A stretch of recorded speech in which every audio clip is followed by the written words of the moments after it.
Bismillahirrahmanirrahim. Assalamualaikum warahmatullahi wabarakatuh. Oke teman-teman, kembali lagi di seri video edukasi. Karena kita masih di bagian kimia koordinasi 3 elektronik spektra. Nah, sekarang kita masuk ke bagian Tanabe-Sugano.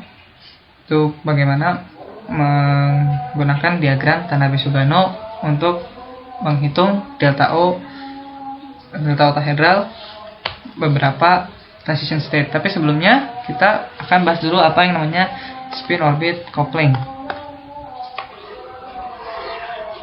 Nah, karena di Tanabe-Sugano itu terjadi beberapa yang namanya spin orbit coupling. Apa sih spin orbit coupling? Spin orbit coupling adalah suatu pembelahan energi. Itu termasuk pembelahan energi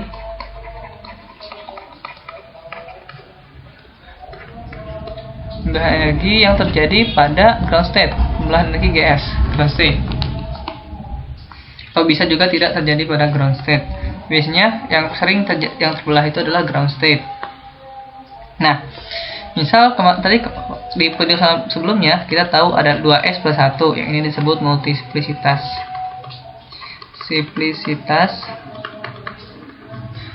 Lalu, nah ini J adalah yang disebut spin orbit coupling.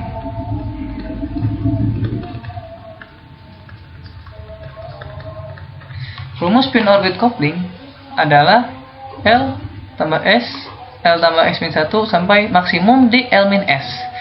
Jadi di L min S kita stop. Nah, bagaimana sih kita pakai spin orbit coupling? Nah, misal kita pakai ion vanadium 3. Jadi kita nggak pakai karbon lagi, jadi kita pakai ion vanadium 3. Vanadium 3 ini adalah D2. Jadi D2. Terus setelah kita hitung, soalnya vanadium 3 ini menghasilkan beberapa term simbol. Yang pertama itu 3F, 3P, 1G, 1G, 1S, dan 1D. Nah, ini adalah term simbol atomic state daripada ion F3 pada D2. Nah, gimana ngitungnya? Nah, biasanya kita hitung di ground state saja, di ground state. Jadi J, nah J-nya pertama kita hitung untuk L plus S. Nah, F itu kan yaitu L-nya untuk F sendiri. Misalnya ini F, L-nya itu sama dengan F itu adalah 2. F itu adalah tadi kita lihat dulu di tabelnya 0, 1, 2, 3, 4 nya S, P, D, F. F itu adalah 3. Jadi LF itu adalah sama dengan 3. Spinnya itu dari 2S plus 1 sama harus sama dengan 3, berarti S nya harus dapat 1. Tuh. Sehingga untuk spin orbit couplingnya untuk F kita akan punya L plus S sama dengan 3 tambah 1, 4. Lalu L plus S min 1, artinya kita punya 3. Lalu L plus S min 2 sama dengan mutlak L min S sama dengan 2. Nah, habis ini kita tidak lanjut lagi. Kenapa teman-teman? Karena tadi kita sudah maksimum mendapatkan L min S nilainya. Di L plus S min 2 itu sudah sama nilainya dengan L min S, sehingga kita stop di sini saja. Tidak melanjutkan ke L plus S min 3 sama dengan 1. Enggak, ini salah. Jadi kita stop di sini. Sehingga nanti si pembelahan dari F ini akan terjadi pembelahan. Sehingga nanti si F ini akan mempunyai, nah di sini 3F 4. Kita punya 3F3 dan 3F2. Atau dalam itunya, dalam simetrinya itu T1G. Di sini ada T2G dan ini ada A2G. Nah, ini bagaimana kita menghitung spin orbit coupling. Jadi kalau misalnya kita punya F, nanti akan terpecah menjadi 3 energi seperti ini. Ya, kalau misalnya kita punya, nah di sini 1, 2, 3, 4, maka misalnya di sini F, maka dia akan terpecah. Jadi seperti ini. Dia akan pecah menjadi F2, F3 dan F4. Nah, lanjut kita ke diagram Tanabe-Sugano. Nah, kita di sini mau menghitung dulu Tanabe-Sugano untuk bagaimana cara menghitungnya, belum ke bagaimana kita menghitung secara delta O-nya, secara kuantitatif, tapi kita hitung secara kualitatif bagaimana sih menggunakan diagram Tanabe-Sugano. Nah, Tanabe-Sugano itu digunakan apabila kita ingin menentukan delta O untuk lebih dari sama dengan 2 puncak. Baru kita pakai Tanabe-Sugano. Nah, teman-teman, untuk menggunakan Tanabe-Sugano, pertama apa yang kita butuhkan adalah suatu keadaan transition state. Misal kita punya keadaan sebuah transition itu V1, misalnya T1G menuju T2G. Lalu kita punya transition state 2, T1G menuju T1G tapi P. Nah, ini T1GF misalnya. Nah, yang ini. Nah, gimana sih? Artinya si V1 ini adalah ini.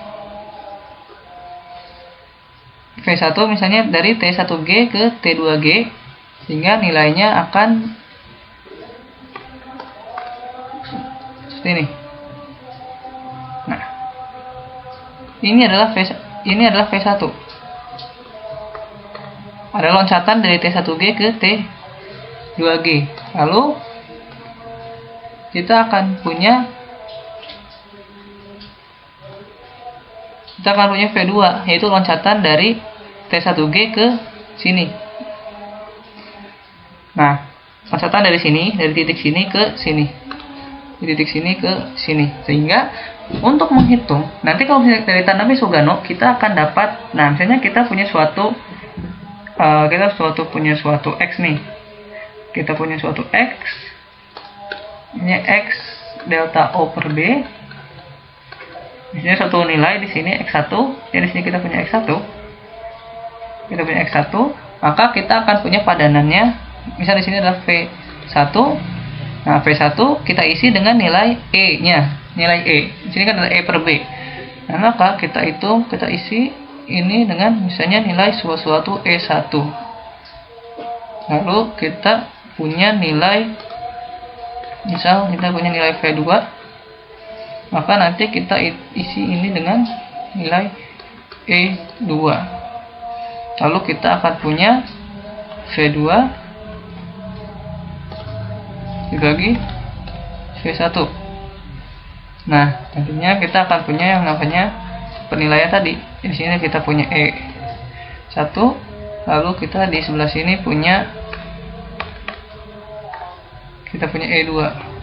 Sehingga kita akan punya perbandingan E2 dibagi E1.